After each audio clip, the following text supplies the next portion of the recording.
아멘. 예수님을 믿는다는 것은 다시 시작하는 은혜입니다. 예수님을 믿는 신앙은 다시 시작의 은혜입니다. 그래서 우리가 구원을 받을 때도 다시 시작, 즉 거듭났다라고 말씀하는 것이죠. 또한 어제까지 예수 믿고 살아왔던 삶도 오늘 호흡이 확인되는 순간 이 날도 다시 시작의 은혜입니다. 하나님께서 오늘 우리에게 어떤 자리에서든지 구원하실 수 있기에 죄로 말미암아 타락하여 쓰러지고 넘어졌다 해도 하나님 오늘 또 다시 나를 일으켜 세워 주십니다. 어떤 죄인이든지 간에 오늘 예수께로 돌아오게 하십니다. 어떤 죄의 상태에 있든지 간에 하나님이 다시 품어주시고 다시 시작할 수 있도록 도와주십니다. 그래서 오늘 또 우리는 다시 시작의 은혜로 주님께로 달려나오는 것입니다. 무엇보다도 어제까지 성령 하나님과 동행하며 성령의 은혜를 누렸다 해도 오늘은 오늘의 은혜가 필요합니다. 오늘은 오늘의 은혜가 필요합니다. 어제까지의 은혜는 어제로 끝이 났습니다. 그래서 오늘 또 우리는 날마다 죽는 은혜를 누리게 되는 것이죠. 예수와 함께 죽고 예수와 함께 부활하는 것입니다. 그래서 사도 바울은 날마다 죽는다라고 고백한 것입니다. 그러므로 오늘 또 그 은혜를 기대하기에 주님께 나온 것입니다. 오늘 또 하나님 어떤 은혜를 주기를 원하실까요? 오늘 또 어떤 은혜에 흠뻑 젖어들게 하실까요? 어떻게 내 입에서 감사가 터져 나오게 하실까요? 어떻게 나를 만족시켜 주실까요? 어떻게 나를 새롭게 하실까요? 준비되지 않은 멘트지만 이렇게 여러분을 쭉 보다 보면 참 여러분 스스로도 아실 거예요. 여러분을 만족시킬 분은 예수님밖에 없습니다. 아무도 나를 만족시키지 못합니다. 참 이렇게 보면 참 깐깐하게 생겼고 까칠게 생겼고 아니 죄송합니다. 우리 모두가 다 그렇잖아요. 나를 만족시켜 주실 수 있는 분은 예수님밖에 없습니다. 나의 소원을 만족시키신 분은 예수님밖에 없어요. 그래서 우리는 그 부활의 은혜를 기대하며 예배 자리에 달려 나오는 것이죠. 날마다 예수님 은혜로만 사라지는 인생, 예수님 은혜로만 사라지는 인생. 이스라엘 백성들에게 세 번의 절기가 요구되어졌습니다. 유월절과 칠칠절과 또한 초막절입니다. 이 칠칠절이란 말은 77, 49, 즉 무교절로부터 49일째 되는 날, 그날이 또 맥추절입니다. 보리추수를 하는 날이죠. 그리고 그 맥추절을 우리는 지금 오순절이라고 또 성령 강림절이라고 부르기도 합니다. 오순절이란 말은 77절과 같은 말입니다. 49, 즉 50일째가 되는 날. 그래서 순이란 말은 열이란 뜻이죠. 그래서 오순, 50일이죠. 그래서 이스라엘 백성들에게 유월절과 칠칠절을 지키라 하셨고 또한 초막절, 수장절, 장막절을 지키라고 말씀하셨어요. 이 세 가지 절기는 공통적인 특징이 있습니다. 다 처음입니다. 구원의 날 첫 시작으로서 유월절을 기념하여 지켜야 합니다. 칠칠절, 맥추절, 즉 첫 열매를 거두어들인 날입니다. 그리고 초막절, 수장절, 장막절은 영원한 열매의 시작입니다. 영원한 열매의 시작인 것이죠. 그래서 이 3대 절기를 모든 이스라엘 백성들은 지켜야만 했습니다. 예루살렘에 올라와서 그 절기를 지켜야만 했던 것이죠. 특별히 이제 이스라엘 백성들에게 첫 절기로서 애굽에서 450년 종살이 했던 그들이 이제 주님과 함께 새로운 하나님 나라를 위해 출발하게 될 때 그 출발점에서 이스라엘 백성들에게 애굽에 있을 때에 이 유월절을 명령하십니다. 그 유월절을 너희로 새 날 새 시작이 되게 하라. 그러면서 유월절 그 어린 양을 잡을 것을 명령하셨죠. 왜냐하면 그 어린 양의 피가 그 대문에 발라져 있을 때에 죽음의 사자가 유월 그 대문을 넘어가는 것이죠. 그래서 죽음의 세력으로부터 하나님께서 자기 백성을 지키신 것입니다. 또한 그 유월절 어린 양을 먹을 때 11절 말씀 한번 보실까요? 11절 말씀 우리 함께 선포합니다. 너희는 그것을 이렇게 먹을지니 허리에 띠를 띠고 발에 신을 신고 손에 지팡이를 잡고 급히 먹어라. 이것이 여호와의 유월절이니라. 어린 양을 먹을 때, 그리고 이제 이어서 무교병이라 그러죠. 누룩이 없는 빵, 무교병과 쓴나물. 쓴나물은 애굽에 종살이했을 때에 그때 그 상황, 그 처절했던 아픔을 잊지 말라고 쓴나물을 먹으라고, 이 무교를 먹으라고 말합니다. 누룩이 없는 빵을 먹는 거죠. 허리에 띠를 띈다는 것은 다름 아닌 그들이 통으로 된 옷을 입었기 때문에 이 거리에 여정을 떠나기 위해서는 위아래를 나눠주면 훨씬 더 보폭이 수월해지게 되죠. 그래서 허리에 띠를 띠고 발에 신을 신고 지팡이를 잡고 어떻게 먹으라고요? 어떻게 먹으라고요? 급히 먹어야 합니다. 빨리 먹어야 합니다. 왜 그럴까요? 왜 그럴까요? 이제 다음 날 출발해야 되기 때문에.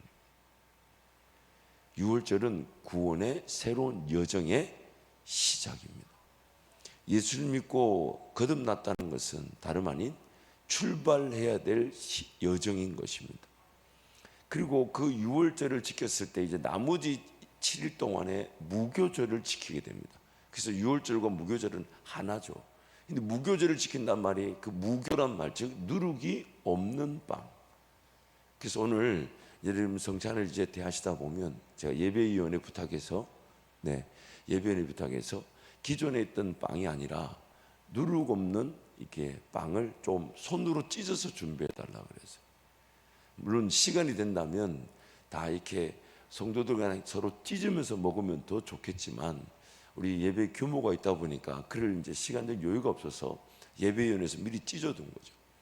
예수님이 있었던 그 이스라엘 땅의 무교는 그 누룩 없는 빵을 이렇게 찢어서 예수님이 이렇게 나누어 주셨었죠. 이 무교를 먹어야 된 이유가 뭘까요? 누룩 없는 빵. 이미 11절에서 힌트가 나왔어요. 누룩의 특징이 뭡니까? 누룩의 특징이 뭐예요?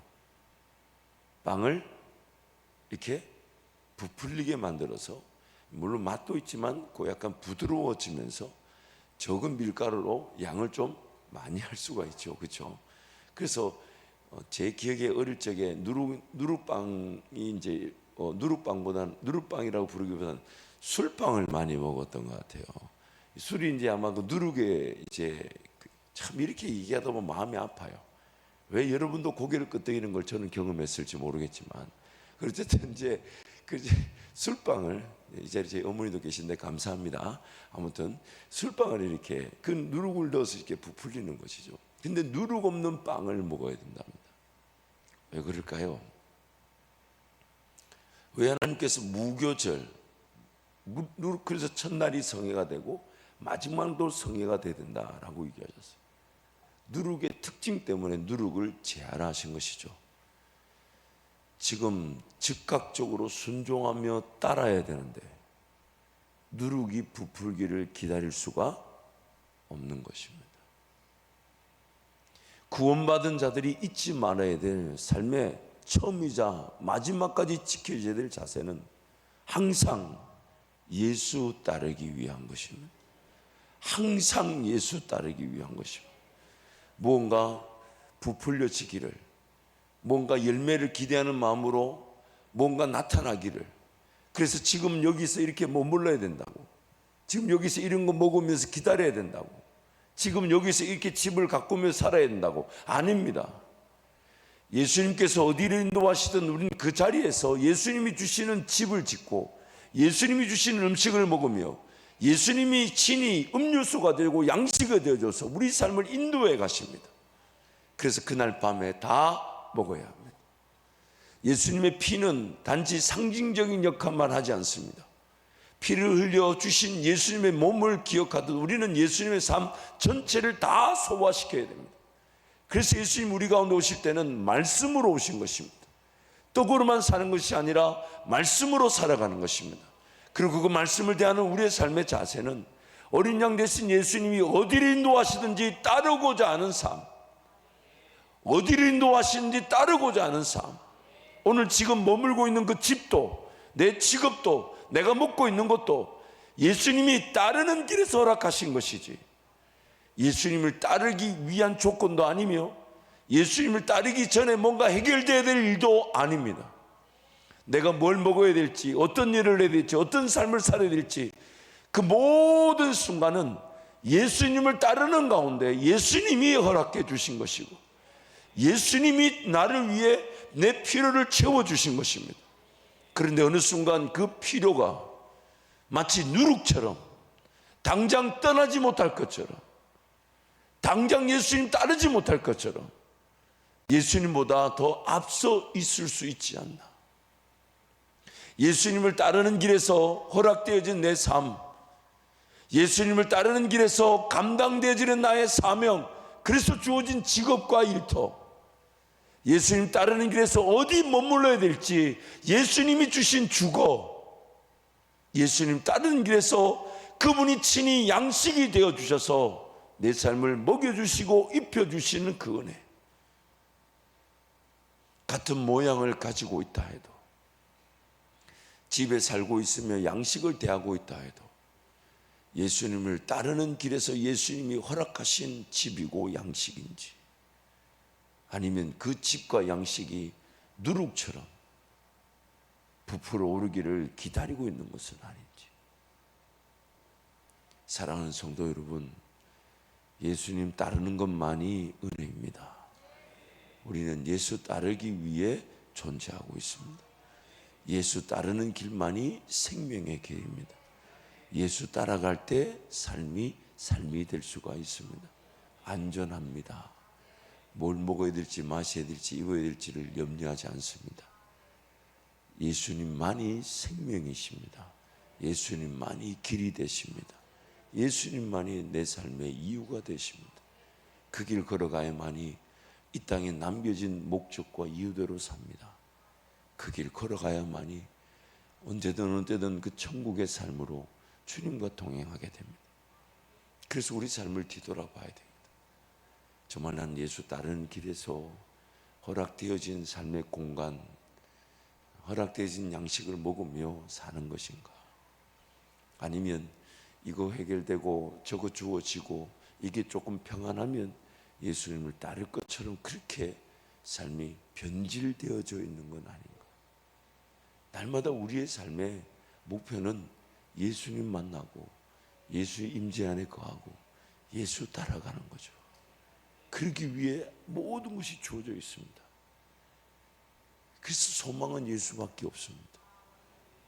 그래서 오늘 또 이 성찬의 예배에 달려오신 우리 모든 성도, 저와 여러분은 오늘 또 예수 따르는 그 길을 재확인하기 위해 온 것입니다.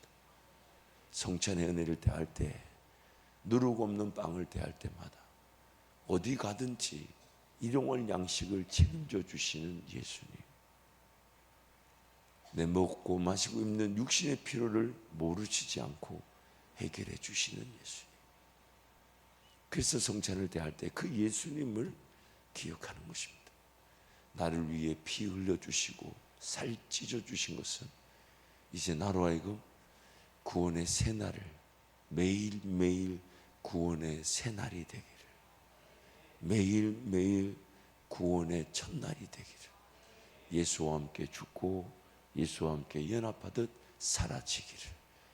그래서 예수님은 이 성찬을 주님 오시는 그날까지 기념하라고 하신 것입니다. 매일매일 예수로 덧입고 예수로 사라지기를, 예수로 사라지기를, 예수로만 충분하기를. 그래서 이제 우리가 성찬을 대할 텐데요, 이제 한번 사모하는 마음으로 함께 기도하겠습니다. 예수로만 충분한 인생이 되게 하여 주옵소서. 예수로 인하여 살게 하여 주십시오. 그래서 이제 무교, 누룩 없는 빵을 대할 때에 내 인생에 뭔가 예수님을 따르는 일에 장애물들이 있다면 제거시켜 주십시오. 예수님을 따라야 되는데 그래야만이 삶이 되며 생명이 되며 희망이 되며 소망이 되는 것인데, 예수님을 제대로 따르지 못한 데 뭔가 다른 이유가 있다면, 그것이 어떤 내 집을 만드는 것이든지, 가정을 지키는 것이든지, 자녀를 돌보는 것이든지, 직업이든지, 잊지 마십시오. 그 가정, 그 자녀, 그 직업 다 예수님이 주신 겁니다. 예수님이 주신 것이. 그래서 예수님을 따르지 않으면 그 어떤 것도 안전할 수가 없습니다. 예수님을 따르지 않으면 그 어떤 것도 지금 주어진 것이 지켜질 수가 없습니다. 그래서 예수님께로 달려나와 은혜를 구하고, 오늘 또 나는 죽었습니다. 예수님만이 내 안에 살아 계십니다. 저는 예수 따르기를 원합니다. 예수 의지하기를 원합니다. 예수님 나에게 은혜를 베풀어 주옵소서. 이 시간 함께 동성으로 기도하겠습니다.